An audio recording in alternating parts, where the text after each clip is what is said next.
Buenas noches, bienvenidos. Yo me llamo Brian, pastor de Economía Lima. Qué lindo estar con ustedes este miércoles por la noche. Aunque yo estoy en Rodríguez de Mendoza, es bonito estar con ustedes. Por eso, si ven por ahí una mariposa, esa es la bendición de estar en la selva. Linda, si me está acompañando esta noche con ustedes también. Pero vamos a prestar atención a la palabra de Dios en un ratito. Quiero empezar así. Estamos pasando por un tiempo difícil, tanto a nivel mundial, los que van a venir ese video desde otros países, y por supuesto el peruano común y corriente está muy preocupado por lo que está pasando en el país con las elecciones, etc.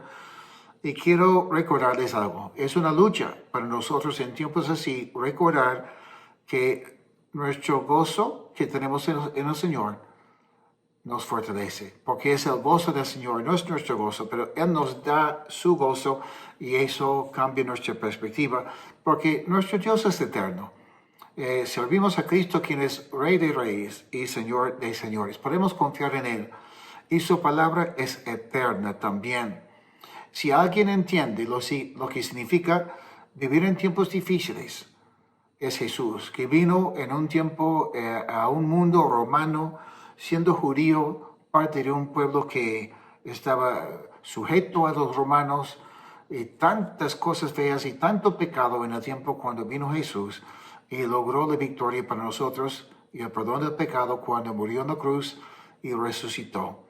En Él confiamos, no confiamos en ningún hombre, por supuesto que no, aunque oramos por los políticos, la solución, la respuesta es Cristo.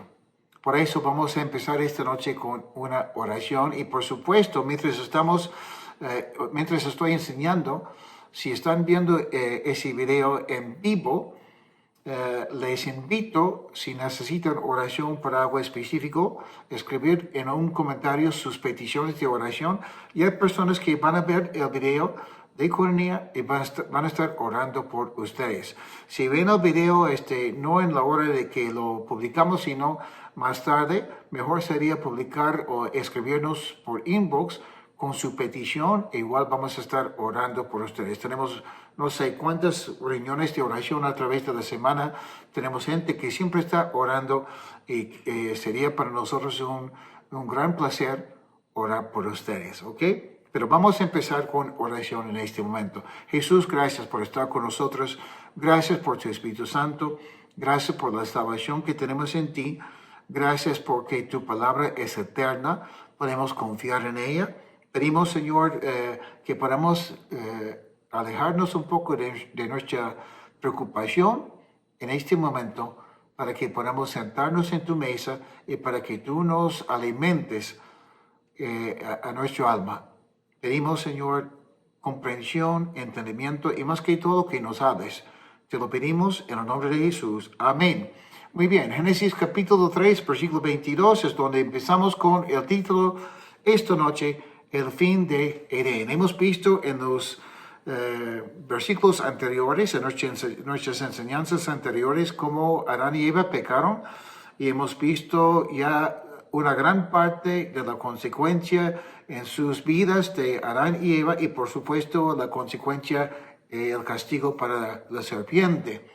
Y en el versículo 22, la primera parte, dice, y Dios el Señor dijo, y ahora el hombre es como uno de nosotros, pues conoce el bien y el mal. Es un poco difícil para algunas personas interpretar este pasaje porque no nos imaginamos a Dios diciendo algo así, ¿no? Ahora el hombre es como uno de nosotros. Claro que nosotros sí lo hemos estudiado en los primeros capítulos, que Dios es un trino, Dios Padre, Dios Hijo, Dios Espíritu Santo, pero cuando dice aquí, y ahora el hombre es como uno de nosotros, pues conoce el bien y el mal, ¿cómo debemos de interpretar este versículo? La mayoría de los teólogos que son bíblicos, que estudian la palabra de Dios y creen que es la palabra de Dios, Cuando dice aquí, ahora el hombre es como uno de nosotros, lo expresa así, que es un tipo de casi sarcasmo que Dios está usando cuando se expresa de esa manera. Y es una expresión que Él está manifestando con mucha tristeza también por lo que ha ocurrido con Adán y con Eva. ¿Se acuerdan lo que dijo el serpiente o la serpiente, el enemigo Satanás, en los versículos 4 y 5 de ese mismo capítulo 3? Eso es por eso que Dios habla así. Y ahora el hombre es como uno de nosotros. Porque en los versículos 4 y 5 dice, entonces la serpiente le dijo a la mujer, no morirán. O sea, ella le dijo, el día que comemos de este árbol, y bueno, ella se equivocó porque dijo, el día que tocamos este árbol, vamos a morirnos. Y el diablo, la serpiente, le dice, no morirán. Dios bien sabe que el día que ustedes coman de él, se les abrirán los ojos y serán como Dios, conocedores del bien y del mal. Lo pintó como algo positivo, algo bonito, ¿no es cierto? O sea, Adán y Eva están viendo la consecuencia de haber escuchado a Satanás en vez de haber confiado en Dios. Cuando Satanás dijo, no morirán, y ahora ya están muertos espiritualmente y van a morir físicamente también dentro de unos años, se dan cuenta que hay una consecuencia. Eran más como Dios antes de pecar, antes de comer del árbol Adán y Eva. Y ahora lo que sí ha llegado a ser su experiencia es que conocen el bien y el mal, pero no como Dios. O sea, Dios está diciendo, oh, ustedes pensaban que iban a llegar a ser más como nosotros, más como Dios. ¿Y ahora? ¿Cómo ha resultado eso? ¿Cómo ha funcionado? Dios sí tenía conocimiento del mal, pero no por experiencia propia. Ellos sí, Adán y Eva, ahora sí, conocen el bien y el mal por experiencia propia. Y por conocer el bien y el mal, por ese conocimiento, y ahora van a sufrir las consecuencias y no es nada grato lo que van a experimentar. La serpiente le había engañado a Eva. Antes vivían ellos inocentes en todo sentido de la palabra, ¿se acuerdan? Estaban desnudos y no había ningún problema, no sentían vergüenza, caminaban con Dios así, ¿no? Pero ahora sí, se dan cuenta que están desnudos y que están con vergüenza. En vez de caminar libremente con Cristo en el Edén, en vez de disfrutar de su compañerismo, su koinonia, se dan cuenta de que son incapaces de solucionar sus problemas. Y han visto por la primera vez también, como vimos la semana pasada, la muerte de un animal que Dios mató para cubrir sus cuerpos físicos y para cubrir su vergüenza, cubrir el pecado.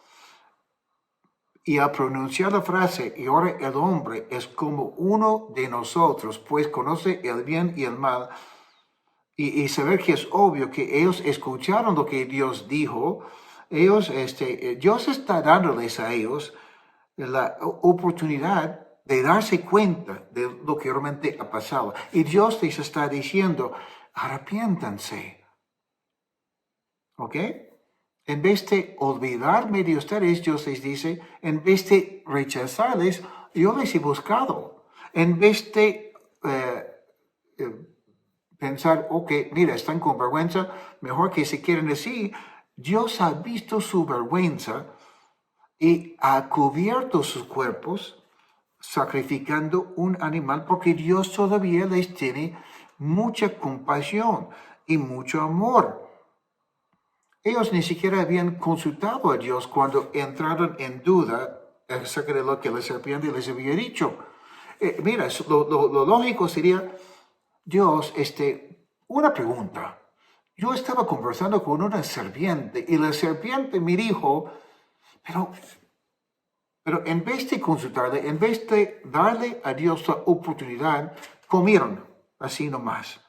En vez de, imagínense, Dios, en vez de dejarlos así, en vez de olvidarse de ellos, se ha comunicado con ellos cuando ellos no querían comunicarse con Dios. Y en vez de dejarles con esas hojas, ¿no? Los ha vestido, como hemos visto ya. Entonces, en ese sentido, es que por eso que Dios se expresa así. Y ahora han llegado a ser como nosotros, aunque no es así. Versículo 22, la segunda parte, no vaya a hacer que extienda la mano y tome también del árbol de la vida y coma y viva para siempre. Entonces el Señor lo sacó del huerto del Edén para que cultivara la tierra de la cual fue tomado. Ya habían comido del árbol de conocimiento del bien y del mal. Al comer de ese árbol ya iban a estar en pecado el resto de sus vidas. La muerte iba a gobernar sobre ellos. Pero si comieran del árbol de la vida, ellos vivirían para siempre, pero en pecado. Imagínense la consecuencia las consecuencias que ellos iban a enfrentar. Las enfermedades, pero sin poder morir, la tristeza, la frustración, todo eso. Y Dios en su gran misericordia nos ha dado a nosotros como creyentes la oportunidad de decir, esta vida no es para siempre. Voy a llegar a un momento cuando este cuerpo sí va a morir. Pero en este momento que este cuerpo se muere, yo voy a pasar a la presencia de Dios y va a ser una gran bendición. Pero en el milenio, después del tiempo, cuando Cristo vuelve y gobierna sobre el mundo desde Jerusalén 1000 años, la gente comerá de un árbol que está a la orilla del río, que es ese río que sale del trono de Cristo, y las hojas serán para la sanación de las naciones. Como vemos, ¿no? Lo que vemos al inicio señala hacia el final, y lo que vemos al final señala o nos recuerda y nos aclara lo que vemos desde el inicio. ¿Ok? Más luego veremos que el ser humano intentará lograr tener la vida eterna por su cuenta. Lo vamos a ver en Génesis capítulo 11, cuando todo el mundo se une para construir lo que llega a ser conocida como la Torre de Babel. Y en Génesis capítulo 11, ellos dicen, hagámonos de renombre, por si llegamos a esparcirnos por toda la tierra. Pero el Señor descendió para ver la ciudad y la torre que los hijos de los hombres estaban edificando, y dijo, esta gente es una sola, y todos ellos tienen un solo lenguaje. Ya han comenzado su obra, y ahora nada los hará desistir de lo que han pensado hacer. Bueno, ¿qué es lo que ellos pensaban hacer? La idea de construir una torre hasta los cielos. Y mira, la Biblia dice que ellos lo estaban haciendo con ladrillos cocidos, horneados, y con brea, asfalto, ¿ok? Eso es interesante porque cuando dicen aquí, hagámonos de renombre, están diciendo, no necesitamos a Dios. Vamos a construir esa torre hasta el cielo. ¿Por qué? Porque justo antes de esa historia había ocurrido el diluvio. Y por eso hasta el cielo y con asfalto para que el agua no entrara. La idea es que, Dios ha hecho un diluvio y las aguas han llegado hasta por encima de las montañas. Por eso vamos a construir una torre que nos va a hacer invencibles, discúlpame, y que hasta ni siquiera Dios va a poder tocarnos. Él mató a un montón de gente con el diluvio, pero esta vez no, la torre va a ser más alta todavía. Buscaban conseguir la vida eterna, o por lo menos una vida más larga, sin tener que obedecer o consultar o vivir en la presencia de Dios. Y ahora, en nuestro tiempo, la gente otra vez está hablando de poder vivir para siempre a través de la ciencia. Hablan de combinar trasplantes de órganos pero no solo órganos, sino hacer unos trasplantes donde ponen ahí también computadoras, chips, etcétera, en el cuerpo del ser humano y dicen, están hablando de que dentro de unos cuantos años opinan ellos que el ser humano logrará vivir para siempre, que nunca se va a morir. Mira, el plan del hombre siempre es inferior. Es más, el plan del hombre siempre es terrible. Imagínense dejar a Hitler, Stalin, Nerón y otros vivir para siempre. Imagínate también si tú podías llegar a vivir para siempre sin Dios, viviendo con tu egoísmo, tu odio, tu falta de paciencia, y viviendo con otros también, entrando en pleitos y guerras y no morir. No, el plan de Cristo es mejor. Cristo nos perdona. Cristo nos hace nuevas criaturas. Nos prepara para gobernar con Él en el futuro. Y eso es lo que significa también la preparación, es el proceso de la santificación. Cuando estamos llegando a ser cada vez más con Dios, más preparados, nos va quitando del corazón lo que ni siquiera sabíamos que estaba ahí antes, lo feo que está ahí, ¿no? Y usa circunstancias, usa matrimonios, usa muchas cosas así para mostrarnos lo feo que somos, no para avergonzarnos, sino para que Él pueda purificarnos y prepararnos. Y por eso el cristiano al final de la muerte termina con Cristo. Y por eso el cristiano dice que la muerte es ganancia. Eso quiere decir que es la mejor opción. ¿Cuántas veces la gente dice, bueno, pasé por eso, pasé por el otro, me enfermé de tal cosa, me enfermé del otro, pero me operaron y aunque sufro un poco, aunque estoy con dolor, aunque el cuerpo ya no funciona igual que antes, aunque tengo que tomar pastillas, etcétera, considerando la otra opción, no me quejo, dicen ellos, como si la muerte sería la peor opción. Bueno, para el cristiano la muerte es la mejor opción, ¿ok? Yo no estoy diciendo que debes suicidarte y tampoco no estoy diciendo que debes menospreciar la vida que Dios te da. Dios te ha dado en la vida con un propósito para conocerlo, para prepararte, para servirle, etcétera, ¿no? No es que Dios terminó todo en ese momento con Adán y Eva tampoco.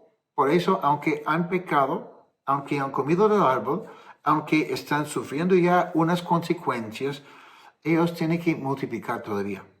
Ellos tienen que tener más hijos, hijas, compartir con ellos el mensaje de Dios, igual que tenemos que compartir el mensaje de Dios con la gente.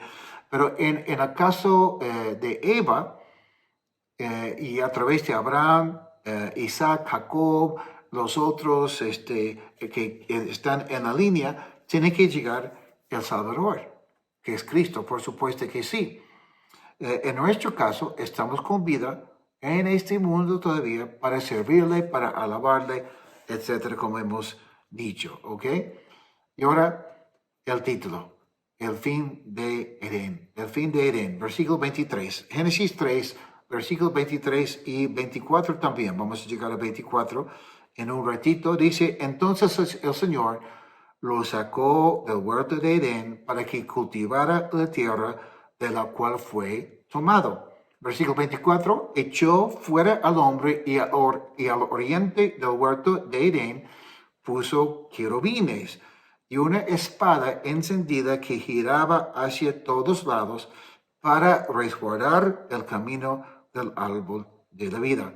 Los querubines están ahí cuidando el Edén, por supuesto, para que no entren Adán y Eva de nuevo y para que coman del árbol de la vida, como hemos explicado. Pero dice aquí que lo sacó del huerto de Edén para que cultivara la tierra de la cual fue tomado, echó fuera el hombre, ¿ok? Hay que explicar eso. El Edén era parte del mundo, era parte de la creación, no era todo. No es que todo el mundo era el Edén, no, es una parte, por eso fueron sacados Adán y Eva de ahí. El Edén era un lugar especial, era prácticamente como un tipo cielo en la tierra. El mundo era más grande que el Edén, por supuesto, pero el Edén era especial. El Edén fue un jardín especial porque fue diseñado y plantado por Dios mismo. El resto del mundo también tenía jardines o tenía bosques, etcétera, pero en esos lugares crecían las plantas, los árboles, etcétera, de manera natural, sin ser cultivadas y sin un diseño en particular. El Edén era diferente. Vimos hace unas lecciones atrás que la idea de tener a Adán y Eva en el Edén no era para que trabajasen ahí, sino para que alabasen y sirviesen al Señor. Okay. La idea es que el Edén iba a ser un lugar especial, no solo porque Dios había plantado plantas, árboles, etcétera, todo con un diseño perfecto, sino la idea es que ese lugar era especial porque ahí Adán y Eva caminaban con Cristo, tenían comunión con Cristo, alababan a Cristo, ¿ok? Aún sin pecado, ellos recién estaban conociendo a Dios. Ellos acaban de nacer, por decirlo así, ¿no? Acaban de ser creados, mejor dicho. Y Dios es eterno en todo sentido. Ellos, si no por el pecado, hubiesen querido, que hubiesen quedado, discúlpeme, siempre aprendiendo más y más de Dios. Porque Dios es eterno, siempre aprendiendo cosas nuevas, cosas más profundas, aprendiendo a amar más a Dios, quedarse sorprendidos con Dios, etc. Y por su pecado, como consecuencia, como castigo, y porque no era posible tampoco mantener ese lugar especial, porque el propósito se había malogrado y ya por ellos, como consecuencia Dios los sacó del Edén. ¿Ok? Como consecuencia de su pecado, y ahora tiene que cultivar Adán la tierra. El Edén, que era ese lugar especial, ellos habían perdido la bendición de estar ahí. Y para su protección, para que no comieran del árbol de la vida, Dios los sacó también. Y ahora tendrán que cultivar en lugares no cultivados, donde sí va a crecer rápidamente la mala hierba, como vimos la semana pasada también. En esos lugares crecían, o crecerán, mejor dicho, sus hijos, sabiendo que la tierra es ya sujeta a la misma maldición que ellos mismos trajeron al mundo. Sus hijos crecerán también sabiendo que un animal tendría que morir para cubrir sus cuerpos físicos y para cubrir sus almas y espíritus del pecado. O sea, no por obras, no por lo que ellos podían lograr con el sudor de su frente, que iban a ser redimidos, sino por un sacrificio, un holocausto. Ya vemos ahí algo del Evangelio, ¿no es cierto? Pero la pregunta es que dice aquí que Dios los sacó del Edén, pero ¿dónde quedaba el Edén?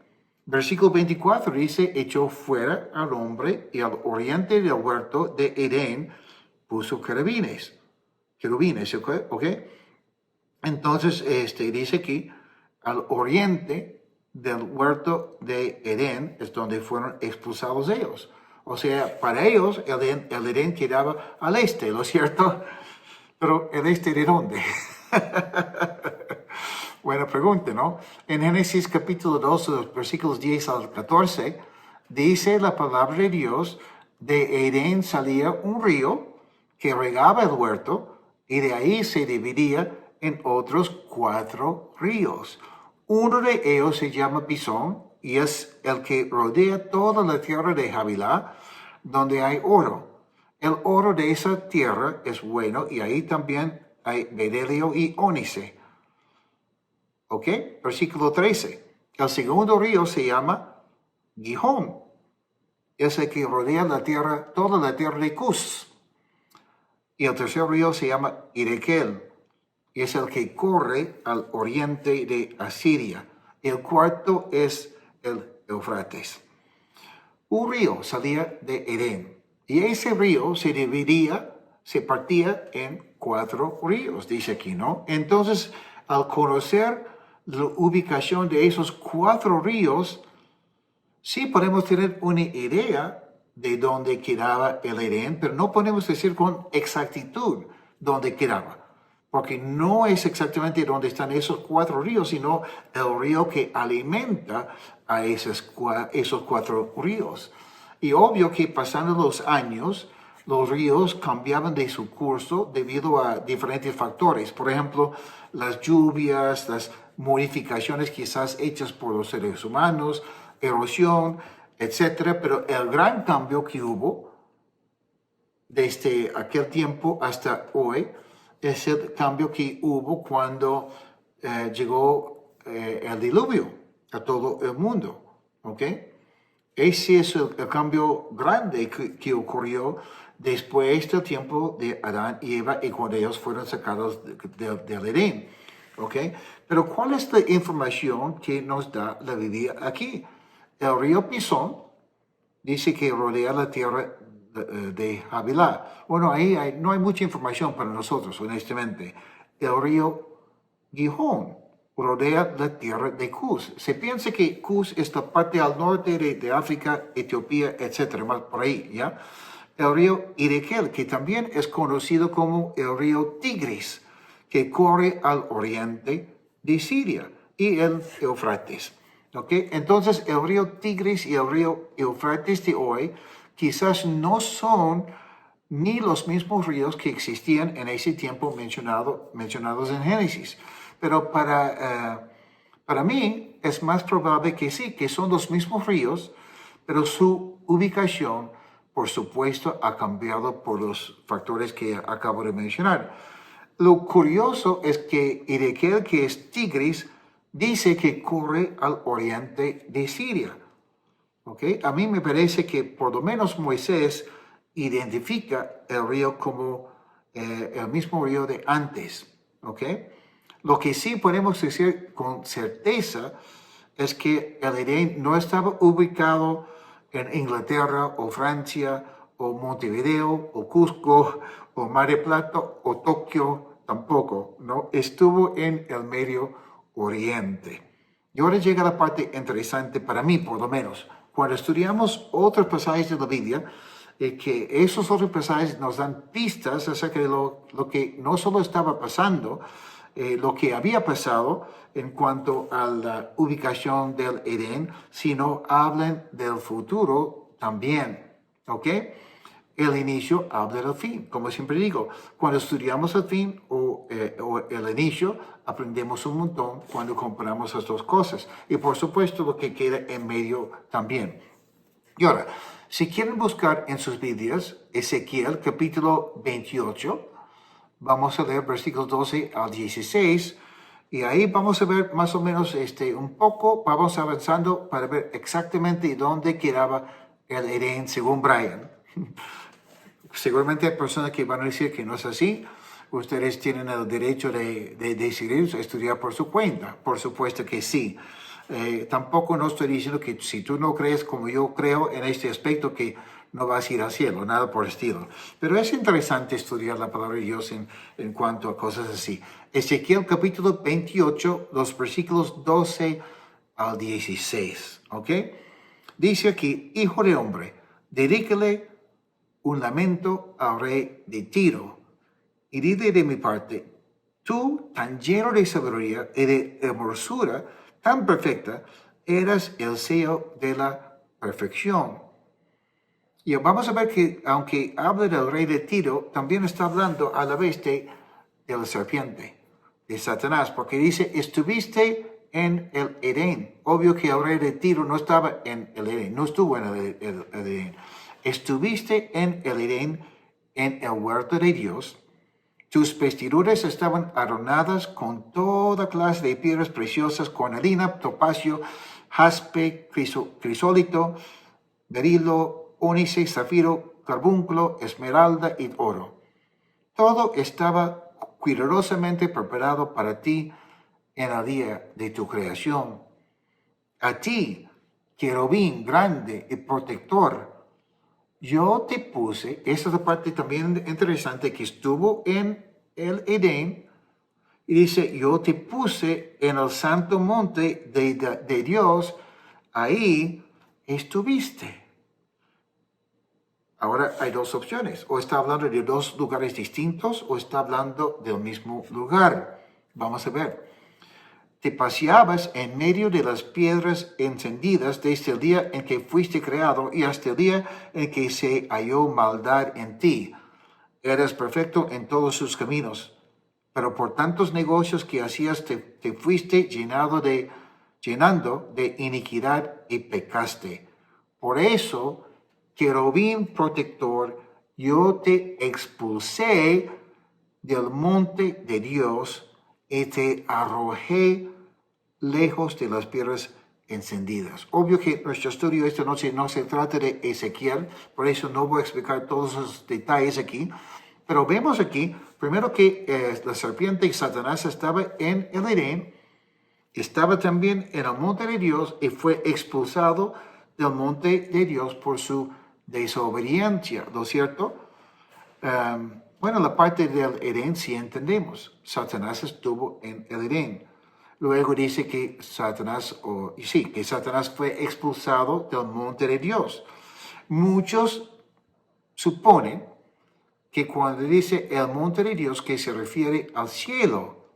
Sin embargo, Ezequiel aparentemente vincula el monte de Dios con el Edén. Y no solo eso, hay muchos pasajes de la Biblia que nos hablan del monte de Dios y no habla del cielo. Normalmente habla del monte de Dios como el monte Moría. Monte Moría. Sí, un monte muy conocido. Por ejemplo, en Génesis capítulo 22, cuando Dios manda a Abraham llevar a su hijo, su único hijo, al monte para sacrificarlo, le manda al monte Moría. Y ahí vemos que ese monte Moría, a través de la historia, vemos que es el mismo monte que queda en Jerusalén, donde Cristo fue crucificado, etcétera, por ahí, en Jerusalén, por supuesto que sí. ¿Ok? En Génesis capítulo 3, versículo 8, dice que Dios se paseaba, dependiendo de tu traducción, dice o que iba y venía. En otra traducción dice que caminaba Dios con Adán y Eva, ¿lo es cierto? En Levítico capítulo 26, Dios está hablando con su pueblo acerca de cómo van a entrar a la tierra prometida. La tierra prometida, Canaán.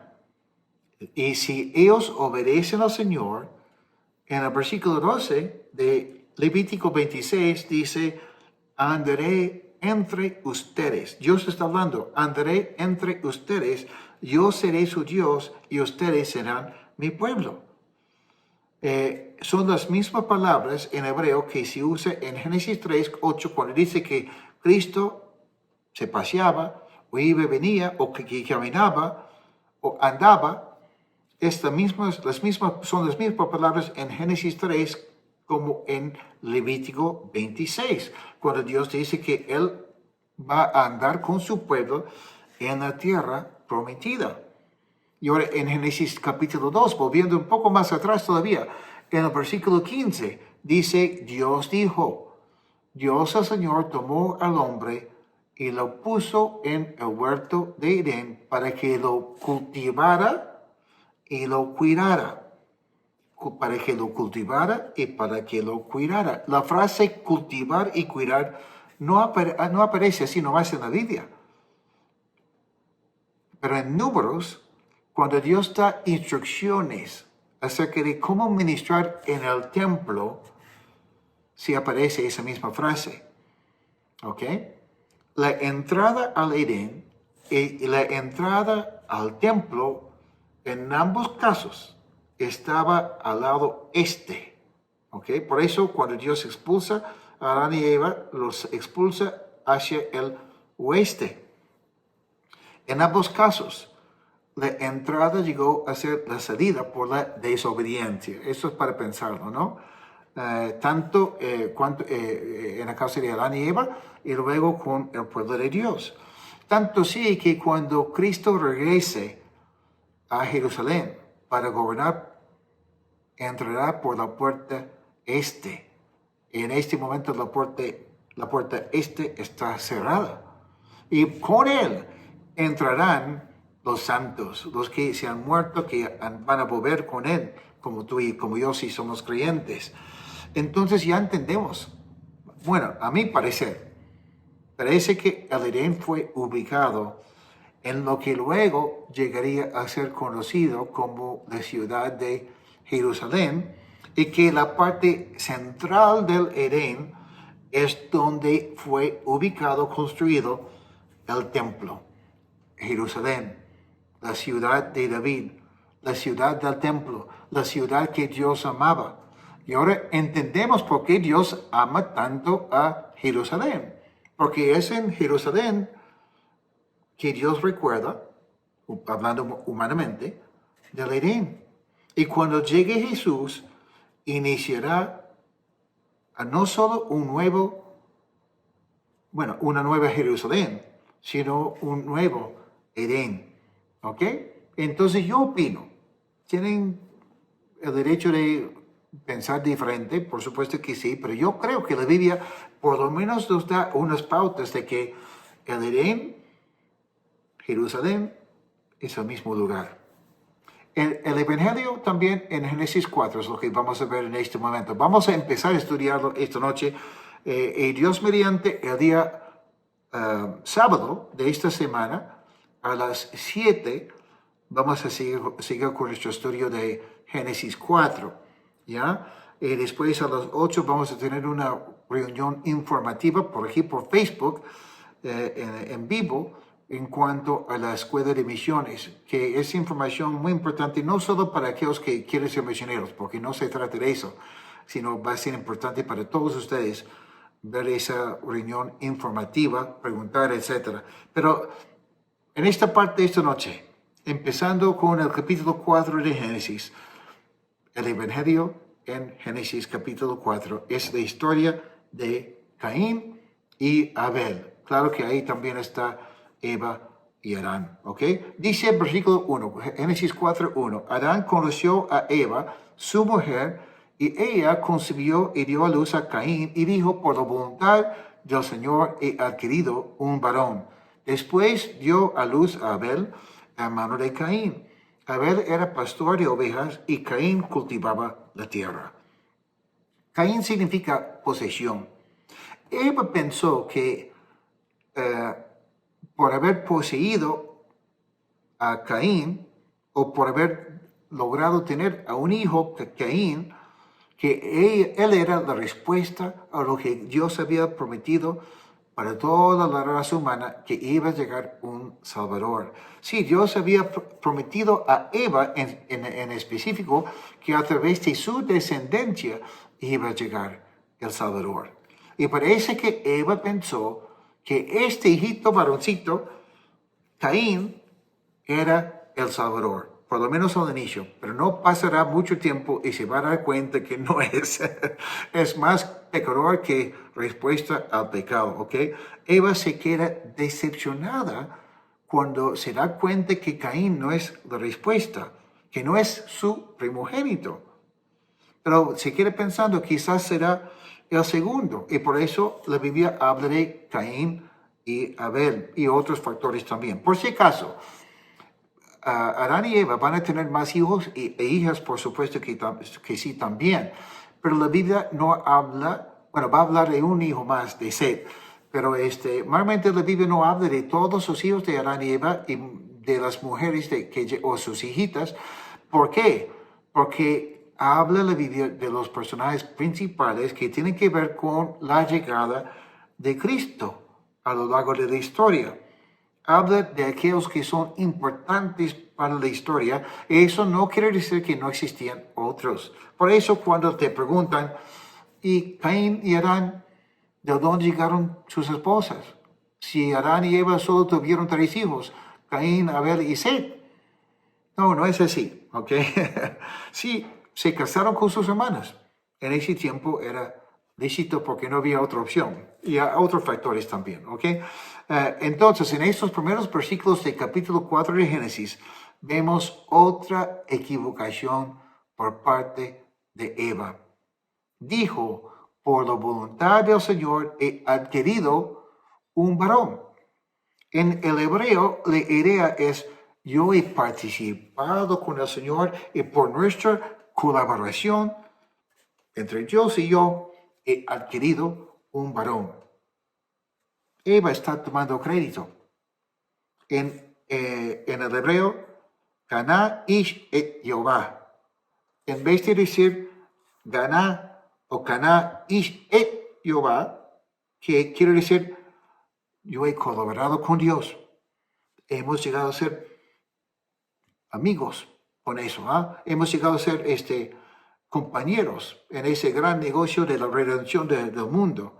No, ella debía haber dicho, Caná ish em Jehová.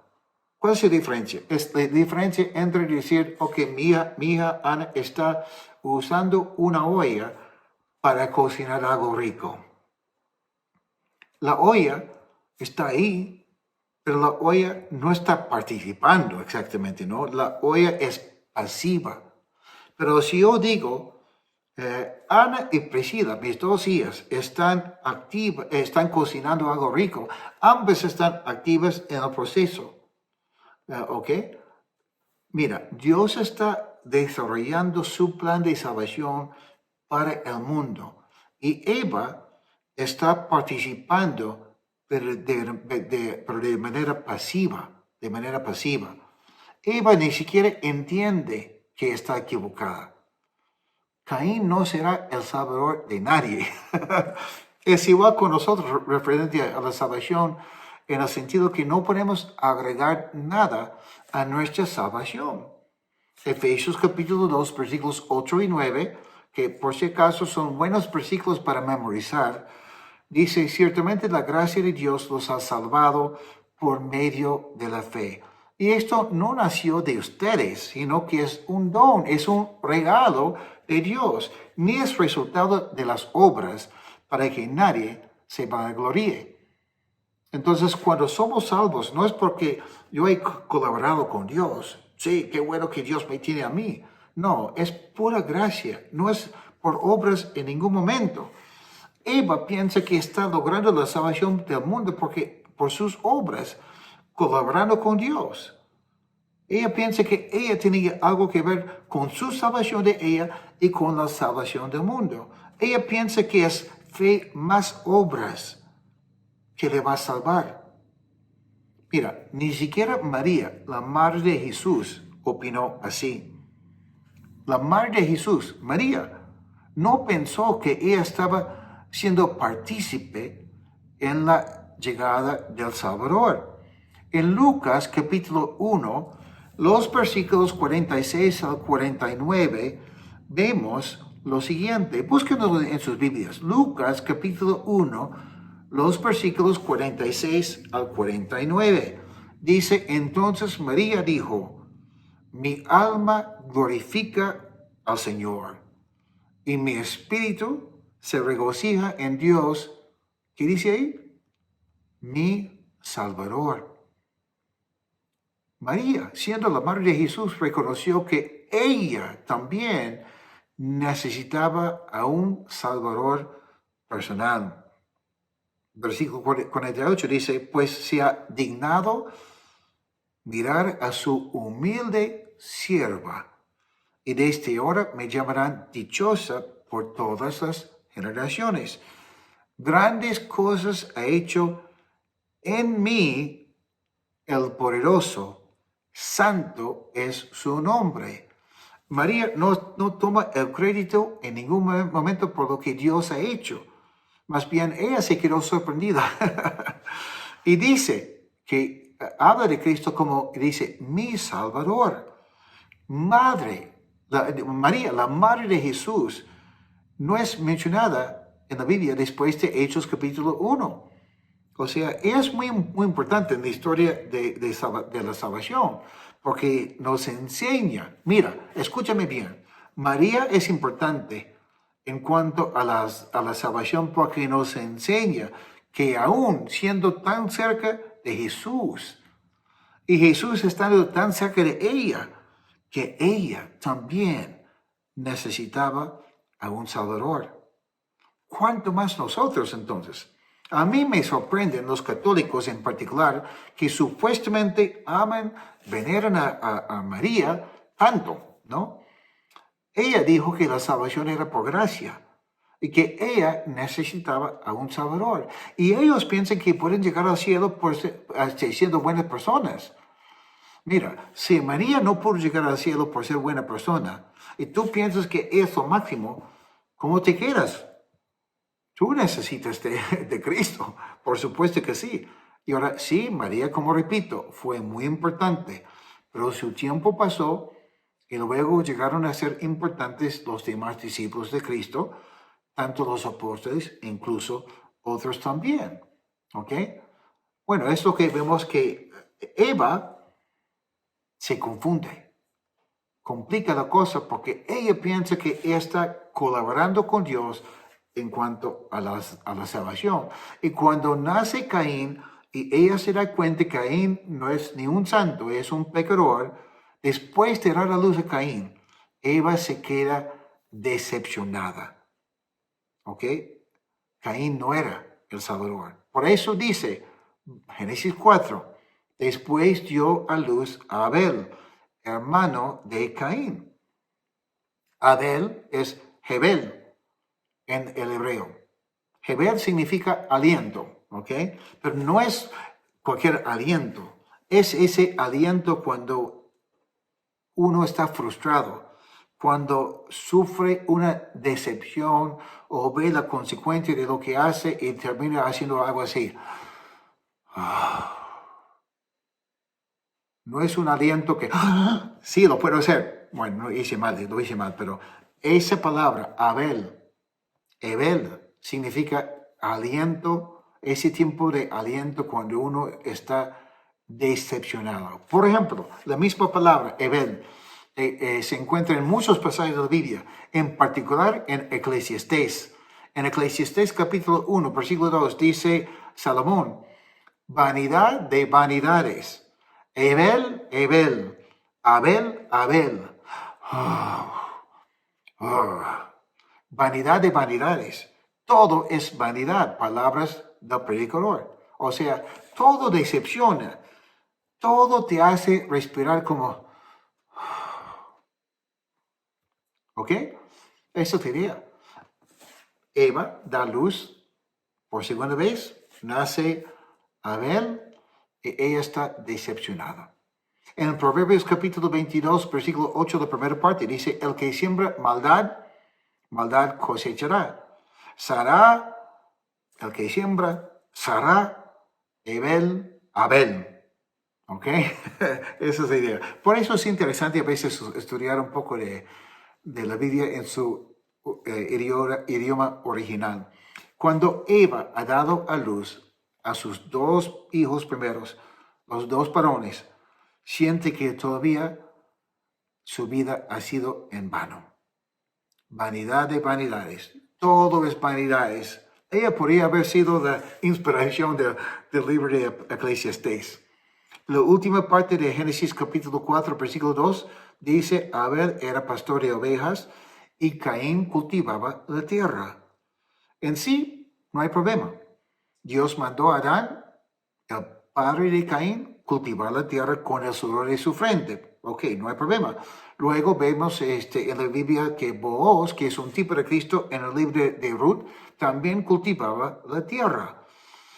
Jesús enseñará muchas lecciones espirituales usando la tierra, el cultivo, etcétera, para explicar el reino de Dios. No hay nada de malo en la Biblia en cuanto a Caín y siendo una persona que cultiva la tierra. Su hermano Abel dice que era pastor de ovejas, como rey David, como otros también en la Biblia. Y por supuesto, Jesús dirá más luego que él es el buen pastor. Ambos pueden aprender cosas muy valorosas de Dios a través de sus profesiones. Caín con la tierra y Abel cuidando a las ovejas. Mientras más nos alejamos de la tierra, más difícil es para nosotros entender las cosas de Dios. Dios mandará a la gente salir y no agruparse en ciudades, porque Él quiere que la gente aprenda de la naturaleza, de los animales y de la dependencia plena en Dios. A la vez también podemos aprender mucho acerca de Dios a través de los animales, como digo, ¿no? Sus características, la ciencia que aprendemos a través de los animales, cómo viven, etcétera, y cómo se puede aplicar eso a nosotros. Casi estamos por terminar una parte muy importante aquí, versículo 3 al 7. Lo vamos a leer y explicar de manera rápida, porque vamos a estudiarlo más luego el día sábado. He dicho viernes, pero es el sábado. Andando el tiempo, sucedió que Caín llevó al Señor una ofrenda del fruto de la tierra. Y Abel también llevó algunos de los primogénitos de sus ovejas, de los mejores entre ellas. Y el Señor miró con agrado a Abel y su ofrenda, pero no miró con agrado a Caín ni a su ofrenda. Y Caín se enojó mucho y decayó su semblante. Entonces el Señor le dijo a Caín: ¿por qué estás enojado? ¿Por qué ha decaído tu semblante? Si haces lo bueno, ¿acaso no serás enaltecido? Pero si no lo haces, el pecado está listo para dominarte. Sin embargo, su deseo lo llevará a ti y tú lo dominarás. En sí no hay problema con dar una ofrenda de la tierra, del cultivo, ni de un animal. Pero el contexto manda siempre. Lo que había pasado con Adán, el papá de Caín y Abel, debía haber hecho una enseñanza o que hubiese quedado en su mente, algo de eso, ¿no? Las hojas que hablan del deseo de cubrir nuestros pecados por nuestra cuenta, las hojas que no basten, que no sirven, y Dios les mostró tanto a Adán y Eva que necesitaban cubrirse, pero no podían, y Dios es el que manda o el que mata al sacrificio para ellos. Luego, en el tiempo de Moisés, la gente fue mandada por Dios a ofrecer de las primicias, claro que sí, de los frutos de la tierra, pero esas ofrendas se presentaban después de haber ofrecido los holocaustos de los animales y con su sangre. ¿Ok? Caín no considera lo que ha pasado. Caín no pregunta a Dios qué tipo de ofrenda que debe ofrecer. No le pregunta a Dios eso. Le hace porque, como vemos en su actitud, no buscó agradar a Dios con su ofrenda. Simplemente quería cumplir y ya. ¿Se acuerdan lo que aprendamos de la actitud de Eva cuando nacieron sus hijos? Con el nacimiento de Caín, ella pensaba que estaba apoyando a Dios y no fue así. Igual que intentó cubrirse con las hojas, ¿no es cierto? Apoyando a Dios. Caín significa posesión. Eva pensó que ella había poseído o que tenía en su posesión la respuesta. Abel significa aliento, decepción. Y ahora vemos el contraste. Abel, aliento de decepción, pero él presentó su ofrenda y a Dios le agradó lo que Abel había presentado.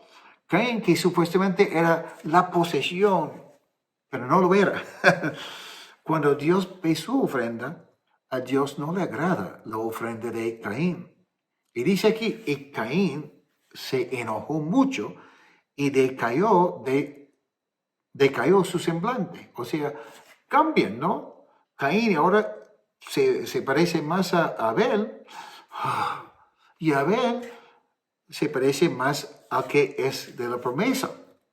En Mateo capítulo 5, versículo 3 a 4, dice, bienaventurados, dice Cristo, bienaventurados los pobres en espíritu, porque de ellos es el reino de los cielos.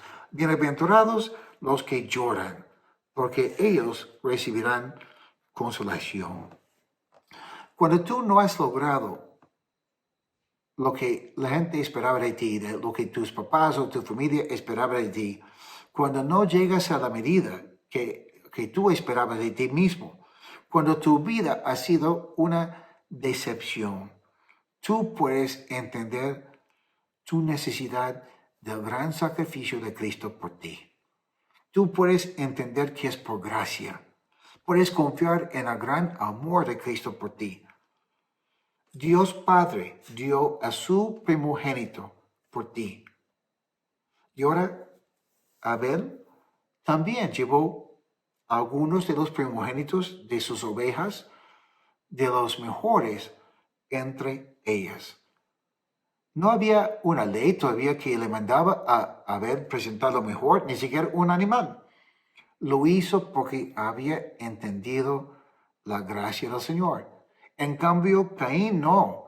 Caín era orgulloso y no aceptaba corrección para nada. Abel, por la gracia de Dios, cambió lo malo, la decepción, en bendición. Tanto la ofrenda de Caín y la ofrenda de Abel, tantas ofrendas hubiesen sido aceptables delante de Dios si ambos fueron idénticos en su ingrediente principal. ¿Qué es lo que Dios esperaba de las ofrendas tanto de Caín y de Abel? Hebreos capítulo 11 nos da la respuesta. Hebreos capítulo 11, versículo 4 dice, por la fe, Abel ofreció a Dios un sacrificio más aceptable que el de Caín, y por eso fue reconocido como un hombre justo, y Dios aceptó con agrado sus ofrendas. Y aunque Abel está muerto, todavía habla por medio de su fe. La fe cambia tu actitud acerca de Dios y de ti mismo. La fe te lleva a entender a Dios y a entender lo que Él dice en cuanto a ti. Nuestra fe es la confianza que tenemos en Dios, pero es el tipo de confianza que nos manda investigar, estudiar su palabra, pasar tiempo con Él, entender su corazón, entender su voluntad, qué es lo que dice en su palabra, cómo podemos agradarle, cómo podemos demostrarle nuestro amor. En el tiempo de Caín y de Abel, no existió un manual acerca de las ofrendas, pero sí existió la fe, tal como lo acabo de describir. ¿Ok? Entonces, el día sábado, a las 7 de la noche, veremos más del Evangelio en estos versículos y los versículos 8 al 15. Si pueden meditar un poco en estos versículos 8 al 15 y combinarlo con lo que hemos visto, porque hay más todavía que no hemos explicado, sería bueno. Una pauta para el día sábado. Vamos a ver a Israel y a Jesús en estos versículos que nos tocará el día sábado a las 7. Que Dios los bendiga.